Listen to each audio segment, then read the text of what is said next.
supported by high quality, challenging curriculum and superior teaching, hopefully to prepare them to thrive in an ever-changing world. As you see, our technology tonight is ever-changing. So as part of the Portsmouth School District Initiative, each student in grades K through 2, this is for you guys, should have received a Chromebook, a charger, a Clever badge, and a mouse. So Mr. Costa, who is amazing, he is our IT director, and Mr. Karen, who is one of our amazingly intelligent technology people, they've been working so hard to set this up for everybody. So if you haven't gotten a Chromebook, charger, Clever badge, or mouse yet, we're going to ask that you email either Mr. Costa or myself at the end so we can set up a time to make sure that you can get all of that. So this initiative, once again, I'm hoping someone told you this, but it's not a cost to you. That Chromebook is coming to you. That Chromebook is part of the school, so it's educational property. The only time where we will ask for parents or guardians to help out is if a Chromebook gets lost or a charger gets lost. So we have just a few things that we talk about in regards to that as far as helping to not lose those items. So just looking at Chromebook nuances, everything is created or saved in Google. So something that's different that a lot of people don't know is that Chromebooks do not have the Microsoft Office suite. So kids are going to be using Google Drive, mostly Google Docs, Google Classroom, Google Slides. All of those things are what the Chromebooks run on. So those are going to be our primary teaching tools this coming year. So as far as the students go, they can only sign in within Portsmouth Schools account. So each Chromebook, you have your Clever badges. So we have a little login page for them after if you want to see how to work those Clever badges. Some of you may already tried, but their Portsmouth Schools account is the only thing that'll be able to get onto these Chromebooks. Students cannot email at this point from K to 2. And bookmarks are saved under the username of the student. So if the student did log in on an alternative device, say their Chromebook gets damaged and they have to use another Chromebook, their bookmarks are saved. All of their work is still saved on that other device because it's in the cloud. It's not saved directly to the device. So students won't be at a disadvantage there. And just so that you know as well, safe web security at school and at home is very important. We're going to talk about some of the filters and everything else. So Chromebook top tips, the kids love it when we talk about these, is keep your Chromebook away from water and other liquids, keeping the Chromebook maybe in a case when you're not using it or in a backpack. So if you don't have a case for your Chromebook, if you're not planning on purchasing one, that's totally fine. Just keep it in the student's backpack or the child's backpack, and you can even charge it from there. We always tell the students to pick up the Chromebook with both hands, just so that you're getting a little bit of what we tell the kids, making sure pencils are kept away, keeping the Chromebook charged at night, and keeping passwords safe. There's a lot of advantages to Chromebooks. You can look over these. These were some from our students over the past years of why they like them. A few highlights include that Google saves work automatically so that no work is lost, and that it makes working with partners easy. So you can take a look at that at any point. The logistics. Will students be taking their Chromebooks home? So yes, students are going to be taking those Chromebooks home to charge them every night.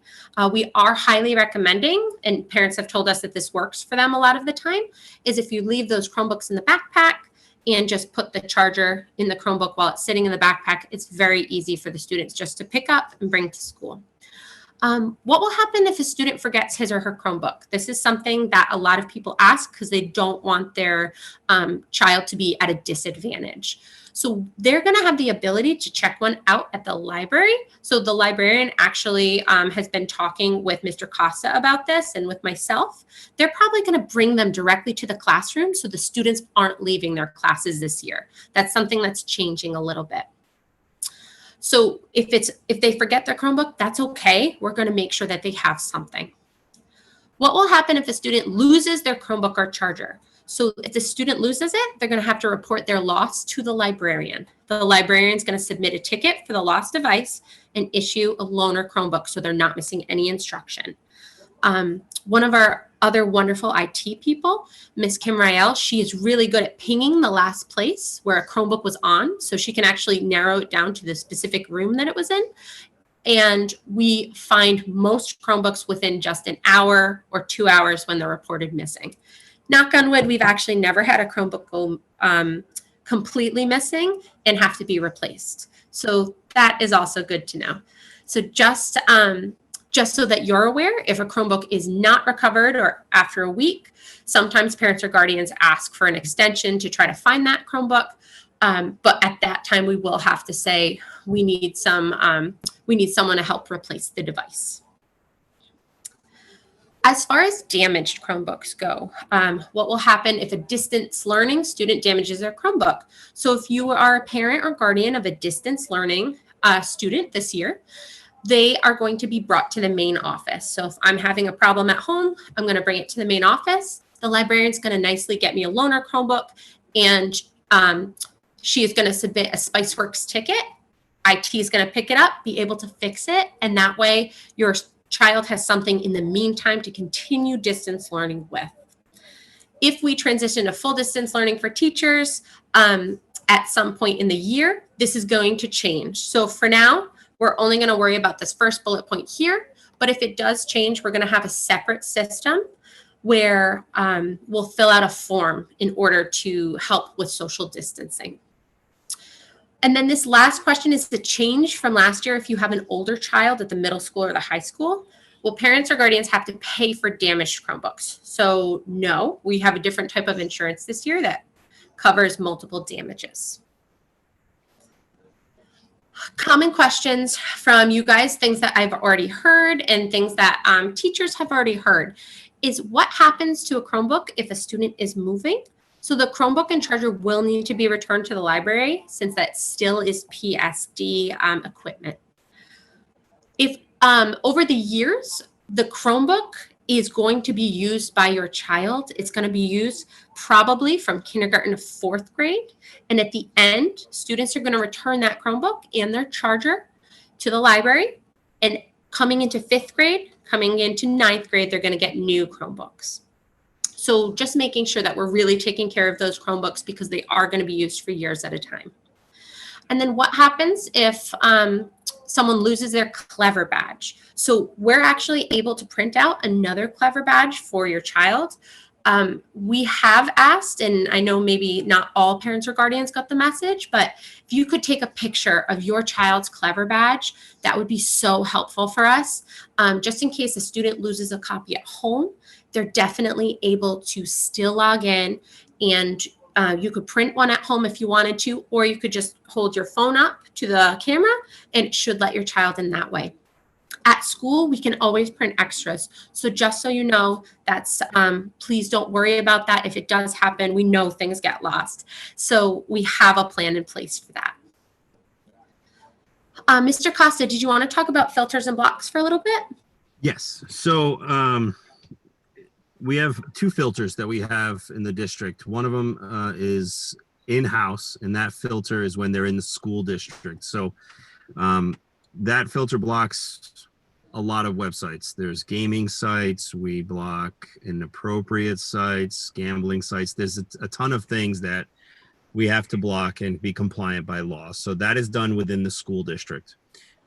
We also instituted YouTube videos that need to be approved by our teachers. So a lot of videos that students may want to go out and look at, if they're not approved by the district or on a safe search website, those YouTube videos will not work for them. So a lot of times that happens in classrooms, maybe more in the middle and high school, where they really need to do that. It's an assignment that may have something inappropriate in it, but they have to do that. And then the good thing is the teacher can approve that for the student to see.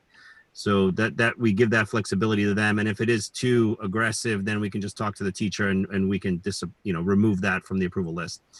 Out of school, we do block at home. We use a program called Securely on all our Chromebooks.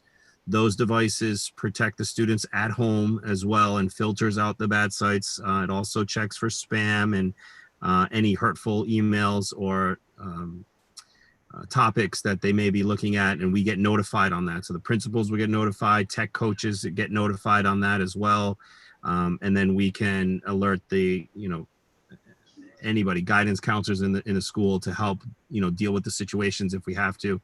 And again, we get false positives. Sometimes a student's doing an assignment, and that also becomes a whole thing. And we try to vet them beforehand before it goes to a whole big issue, and try to make sure that we understand what the teacher was doing, if there was an assignment or whatnot. So definitely looking at a different level. We're trying to get the parent involved. So that was another option for us with Securely.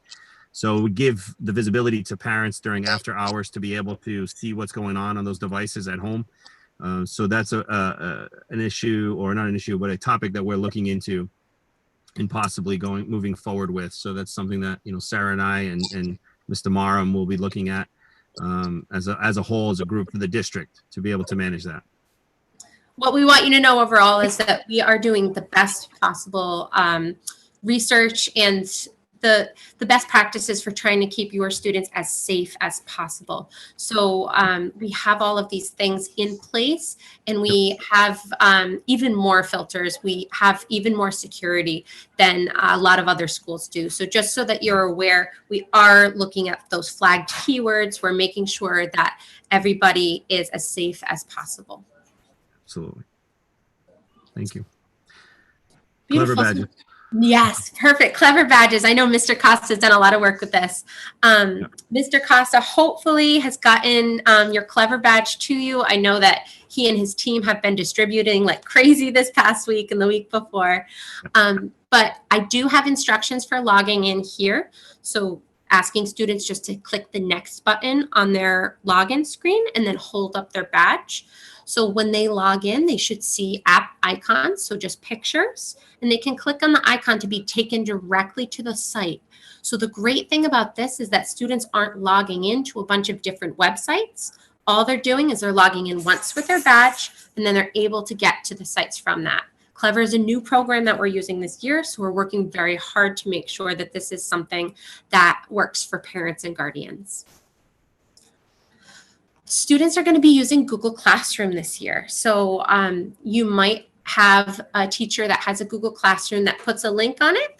So students will be able to click on this icon right here that's going to be on their Clever dashboard. And when they click on it, they're going to be brought right to Google Classroom, and it will have their classes listed. They can click on each class, and they can access any material, whether they're in school or at home. So we're super, super excited to begin with you. I know that there's a... Whoa. Still Santo? Oh, we lost Mr. Santo for a second there.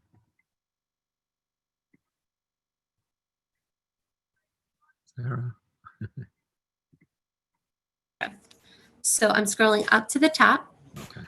We lost you there for a second, Sarah. Oh, so sorry. If you can hear me now, I'm just looking. Yep. Perfect. So the Google Slides presentation I did share, but I can also share it out besides just in this chat. I can ask the principals to share this out with all parents and guardians to make sure that you guys have access to it at a later time. Definitely. Perfect. I'm looking at other. So I'm seeing a few questions in the chat about the Clever badges.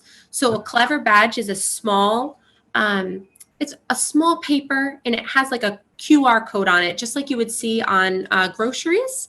And that QR code is going to be used to scan. If you have not gotten that Clever badge, that's okay. We can definitely get it to you. Mm-hmm. Absolutely. So we can send them electronically as well. So we've been doing this for the K1 and 2 students with the mouse and the iPad and the chargers. We've been giving the Clever badge as a laminated one, but there has been some new registrations. So we didn't have a chance to print all those out because we've been rolling out for the last 2 weeks, 3 weeks. So those students that come in that are new, we're just sending them the digital badge, and the moms and dads can print them out at home. And also the teachers can print them out if they need to, like Ms. Del Santo said. Yes. So I'm looking at a question in the chat about the having badges at school as well as badges at home. So the teachers are going to be able to print extra badges for those kids that are in school. Yep. Excellent. Absolutely. So if you haven't received a Clever badge yet, Mr. Costa, is that for you, or would you like it to go to a specific place? Yeah. So everyone that's picked up a device, and we still have some K1 and 2. I don't know who's going to be the ones that clears out my my bin, but we do still have some K1 and 2 devices that haven't been picked up yet. So please, parents, I know a lot of parents have already signed off the form, but they just haven't come by to pick up. They've been running out of time. Tomorrow is our last day of distribution before school starts. So if you can, even if you have to send a grandparent or an aunt, an uncle, a neighbor, whoever you can send over to the middle school, door 19, tomorrow to pick up your child's device, that will be absolutely okay. We're there until 2 p.m. tomorrow, from 7:30 in the morning till 2 p.m. And we'll be more than happy to answer the door. There's a doorbell. You just ring it. We'll come to you and hand over the device. So that way you'll have it for Monday. Mr. Casa, can parents look right now at the secure link to monitor each individual site, or is that something that's coming? Securely is not available yet for parents. So with Securely, we're looking at that option. And I know Mr. Karen and I are working on a new network filtering system. So that way it may include Securely on a district level. So that will bring a whole new element, especially for parents. So that's what we're waiting on, and are waiting for our vendor to give us some more information on that. But currently, the one we have now at the moment is just for monitoring and filtering, and then letting us know what's happening on those sites. So, if there's ever a concern, we'll bring it up and have that information when needed. Perfect. I'm looking and I see almost along the same lines, should the Clever badge travel to and from school with the student each day? So I think it depends where you have that Clever badge, right, Mr. Costa? Because some of them are taped directly to the Chromebook. Well, some are taped to the Chromebook. Recommend printing out. When I handed out devices to parents and explaining them how to use the badge, I would always say, take a picture of it, print out as many copies as possible, to have one in the bag, one in your notebook, one attached to the computer. It's okay. You can print out as many as you want. And if you need more, like I said, like Ms. Del Santo said, we can always get you another one if you lose it or it gets lost in the thousands of photos that you have. That happens to me. It's just like, I can't find it. Can you send it again? We will send it, no problem, as an image for you to print out. Perfect. And I just see a few more. So a few people said they didn't receive information about Chromebook distribution. So if they didn't receive that, they're coming tomorrow, hopefully. Yeah, well, there's caveats to that, because they, one, check your spam, because I sent it from an email called IT Director and not my direct email. So that would be a problem. So check your spam, check your junk folders. If there's anything that says IT Director at portsmouthschools.ri.org, that's me. So please, respond to that, or respond to that email and say, hey, I don't remember if I filled it out. Some parents filled it out on August 4th, or even before then when we turned it on. So, and they just forgot about it. Summer got away from us, and, we did everything we could in the summertime with family. So, maybe we forgot. So let me know, email me, I haven't picked it up yet. Am I on the list? I'll send you the new link. I work through the night most of the times, because this has been trying since March. It's been really crazy. So we've been trying to help out as many parents, and we're normally not. I mean, our help desk is always internal facing, but since the pandemic, we started to bring our services further out. So helping out parents, helping out the kids a little bit more. And also we help out the town. So we're helping out everybody that we can. So I'll be able to respond. If I don't respond tonight, then I'll respond tomorrow morning, and we'll be there, like I said, until 2 p.m. And even if you, even if they're don't have just a chance missing to fill a out this badge, one. Mr. Costa, Yes, if they're ma'am. just missing a badge, can they also come? If they're missing a badge, they can come, or they just email me. It'll be easier. And I can Perfect. just email back. Unless they don't have a printer or something like that, then we can definitely print it out and schedule some time, or the schools can print it out for them when they get to school on Monday. And they also can sign in with their ID if they need to. So there's always a backup. So, you know, there's always a username and password attached to that. So if they lose their badge, they're not like, you know, stuck in the mud. Yes, definitely. Thank you Yep. so much. So the last one before we have to, I just put Mr. Costa's email address in the chat Oh, because I knew he was You're referring killing to me. that. You're killing me. Hey, you told me to them to That's all email right. you. It's out there. It's out there. It's fine. The last question that I saw that wasn't addressed was unlocking the Chromebook when the screen locks in the middle of work. They can log in with the Clever badge, but have to turn it off after it locks in order to get the login option again. Oh, that's news. Okay, so I'll take a look at that and then retest that. So when they shut the screen down, the good thing about Chromebooks, it's really fast to restart. So there's a little on the top row of keys. There's a refresh button. It looks like an arrow turning to the right. If you hold that down and then tap the power button, the computer will restart within 10 seconds. You're back in again. So not to worry, but we'll take a look at that and see why the Clever badges are doing that when it locks. Perfect. So thank you guys so much. If you guys have any other questions, my name is Sarah Del Santo. You can definitely, you can email me. You can email Mr. Costa. Both of our web email addresses are found on the website. We do have to go. I hope that this answers some of your questions and makes things a little bit easier. So my email address is delsantos@portsmouthschoolsri.org. So just the same as the end of Steve's, except with Del Santo S. So Right. thank you guys so much. Thank you. Thank you. Bye.